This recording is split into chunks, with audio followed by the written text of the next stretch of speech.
आपको पता होगा कि रावण का भाई कुंभकर्ण 6-6 महीने सोता रहता था। लेकिन क्या आप जानते हैं कि उन 6 महीनों के बीच कुंभकर्ण की पत्नी क्या किया करती थी? रावण का ये दानव भाई कई सारे गांवों का भोजन अकेला खा जाता था, लेकिन उसके बाद भी इस भयानक राक्षस का पेट नहीं भरता था। भूख ना मिटने पर वो अपनी पूरी प्रजा तक को खा जाता था। ब्रह्मा जी तक कुंभकर्ण से चिंतित थे, क्योंकि उन्हें पता था कि इस शैतान की भूख एक दिन संसार में हाहाकार मचा देगी। लेकिन तभी उन्होंने कुछ ऐसा किया जिससे कुंभकर्ण 6 से 7 महीने सोने लग गया। दरअसल कुंभकर्ण की तपस्या से ब्रह्मा जी बहुत प्रसन्न हो गए। ब्रह्मा जी ने कहा कि मांगो जो मांगना है। ब्रह्मा जी को पता था कि ये इंद्रसेन का वरदान मांगने वाला है, क्योंकि ये योद्धा बनना चाहता है। ब्रह्मा जी ने सरस्वती माता से प्रार्थना करी कि वो वरदान मांगते समय कुंभकर्ण की जीभ पर प्रकट हो जाएं और उसका मता पलट दें। सरस्वती माँ ने बिल्कुल वैसा ही किया और कुंभकर्ण ने गलती से इंद्रसेन की जगह निंद्रसेन मांग लिया।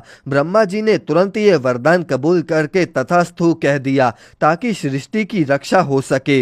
रावण को पता था कि कुंभकर्ण अब हमेशा सोता ही रहेगा, और इसीलिए रावण ने ब्रह्मा जी से कहा कि वो उसे 6 महीने सोने और 6 महीने जगने का वरदान दे दें। और ब्रह्मा जी ने रावण की विनती पर ठीक ऐसा ही किया, और अब कुंभकर्ण 6-6 महीने सोता जागता। वरदान के समय कुंभकर्ण सो गया, और 6 महीने के बाद उठने पर उसने आसपास के सारे फल खा लिए। भूख न मिटने पर उसने इंसानों को खाना शुरू कर दिया। इसके बाद कुंभकर्ण की शादी रावण ने वज्रबाला से करवा दी। वज्रबाला को हथियारों की बहुत समझ थी। शादी के बाद जब वो लंका आई तो वो बड़े बड़े हथियार बनाने लग गई। कलकटी नाम की राक्षसनी से भी कुंभकर्ण ने शादी करी थी। कलकटी अंत तक लंका को छोड़कर पर्वत पर रहा करती थी। इसके अलावा कुंभकर्ण का तीसरा विवाह महोदर नाम के राजा की बेटी तदितमाला से हुआ, जो बाद में लंका में रहने लग गई। अब पहली पत्नी वज्रमाला शस्त्र बनाने वाली सेना की सेना प्रमुख बन गई।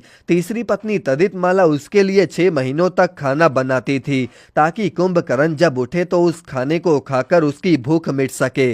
बता दे कि रावण और कुंभकर्ण दोनों हमेशा से राक्षस नहीं थे, बल्कि वो शराब की वजह से राक्षस बने। कहते हैं कि कुंभकर्ण पहले से दूरदर्शी था। वो जानता था कि श्री राम लंका में आकर उसका वध करेंगे, लेकिन अपने खात्मे से पहले उसने अपने भाई होने का भी धर्म निभाया। असल में जब श्री राम ने लंका पर माता सीता के लिए चढ़ाई करके लंका वासियों से युद्ध करने लगे, तब रावण ने कुंभकर्ण को जगाया। अब कुंभकर्ण ने रावण को कहा कि आपके पास 5 कन्याओं में पूजित दुनिया की सबसे सुंदर कन्या मंदोदरी है, और आपकी पत्नी मेरी भाभी है, लेकिन उसके बावजूद आप जंगल में भटकते हुए एक स्त्री का हरण करते हुए उसे अपने राज्य में ले आए। कुंभकर्ण ने कहा कि अभी भी समय है, आप श्री राम से माफी मांग लो, उनका दिल बहुत बड़ा है, वो तुम्हें माफ कर देंगे। अब इस पर रावण भड़क उठा, लेकिन कुंभकर्ण ने कहा कि आपकी आज्ञा का पालन करना मेरा धर्म है, और ये कह के वो रणभूमि की तरफ चल पड़ा।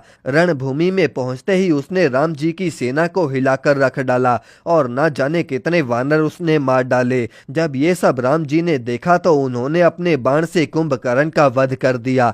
कुंभकर्ण के मरने पर रावण तो दुखी था ही, लेकिन उससे भी ज्यादा दुखी कुंभकर्ण की पत्नियां तदितमाला और वज्रमाला थी।